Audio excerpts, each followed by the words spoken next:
Okay, so andito na kami, no? Papunta na kami Balete. Up, clutch down. Lipat sa second gear. Okay, iwas pa. Bitaw si clutch. Gas up.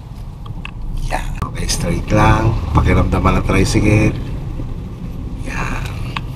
Kailangan pag ikaw lang sa kalsada, alerto. Isang iglap mo lang dyan. Isang lingat. Third gear. Kailangan pagka yung may mga nakaparada, may mga tao, malayo pa lang, tinatansya mo lang. Kailangan iniiwasan mo na sila unti-unti. Kailangan at least 3 meters ng distansya mo sa kanila. So kamay lang sa kasalubong mo kasi may separation lane naman yan. Basta the more pagtingin mo doon sa sulok, yung sulok na yon ay naka-align sa gilid ng kasalubong mo or dyan sa guhit, safe ka doon, ha?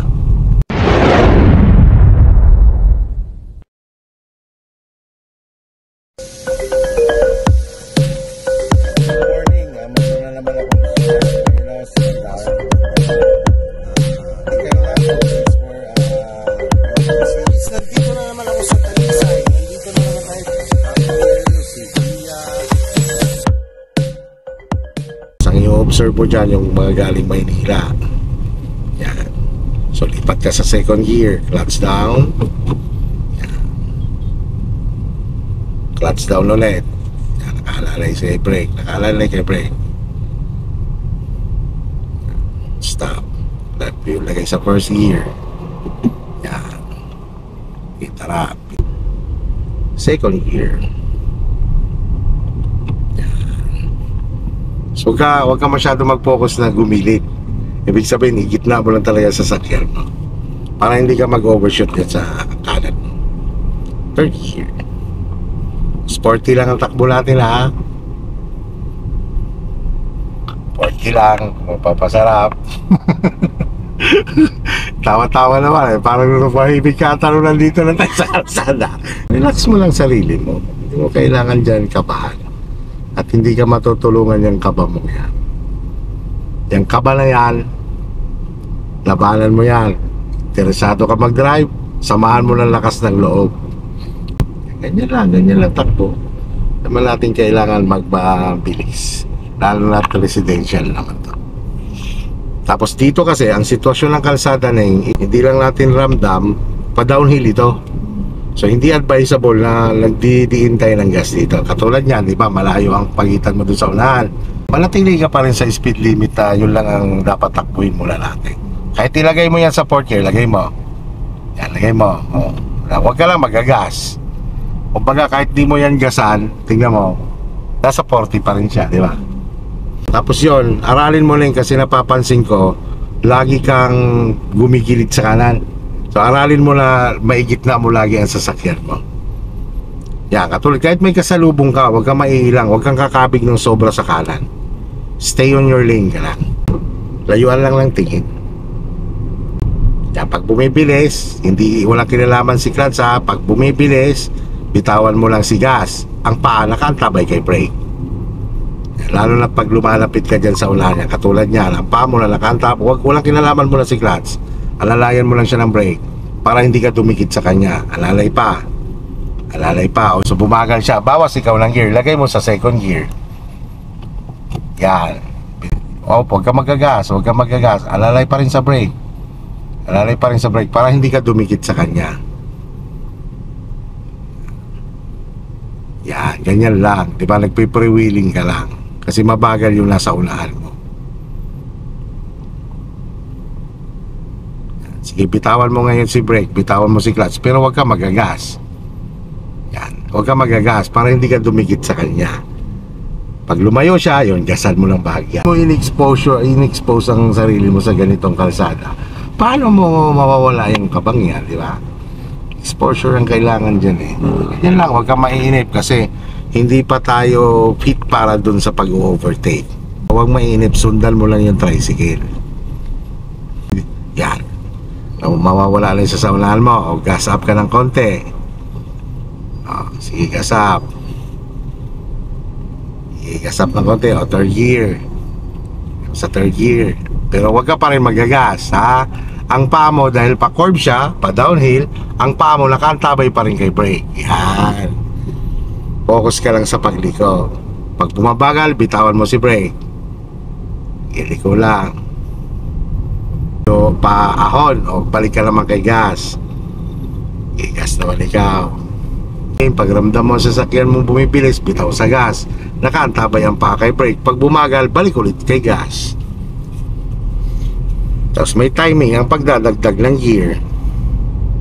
Lalo pagka ganito, hindi naman natin kailangan magpabilis dito dahil residential. So, ito yung mga safety procedure kapag nagdadrive tayo sa ulan.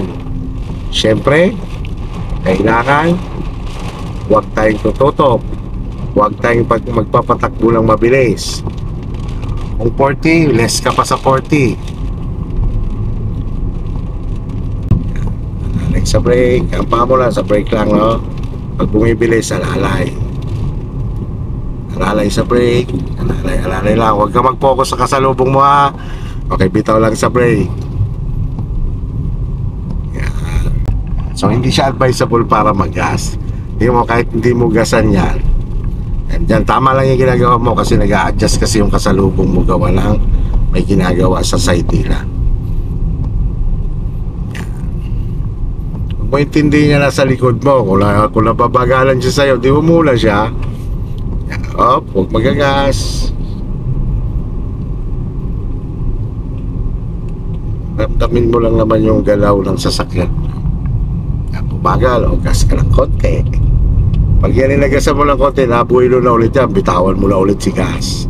Ang paa mo nakantabay na ulit kay brake. Araw-arawin mo itong may drive. Itong lugar na ito galing sa inyo. Pagka hindi ka na master dito kaya mo lang sa third ka. Kasi para kahit pa paano nakakawa ng engine brake ka. Alam mo yun, may bola. Pag may bola, ang kasunod ay bata. Hinahabol ang bola. Yan lang naman ang pag downhill. More on alalay sa brake yan Hindi advisable na nagdidiin ka ng gas dito. Mamaya naman, pag ahon, more on gas ka naman. Slow down. Lalo pagka ganyan may kasabay ka na overtake sa kanan, tingin ka kagad yan sa paligid mo. Stay on your lane ka lang. Galing na ito, mami. Medyo pinapasok lang ng kaba minsan kaya kailangan lang alalayan. Pero magaling na rin si Sophie.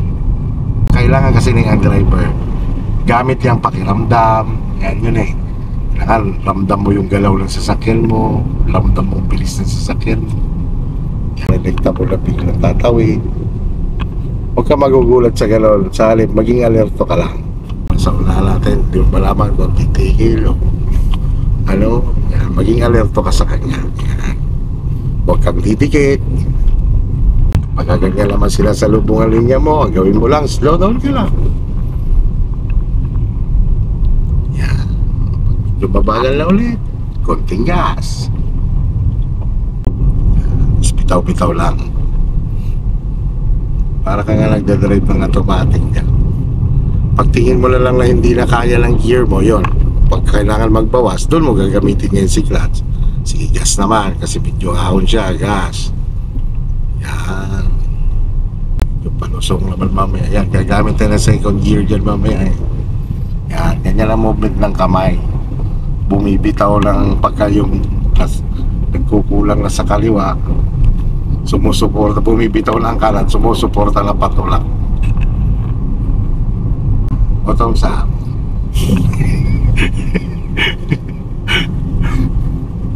nandito na kami sa Marian.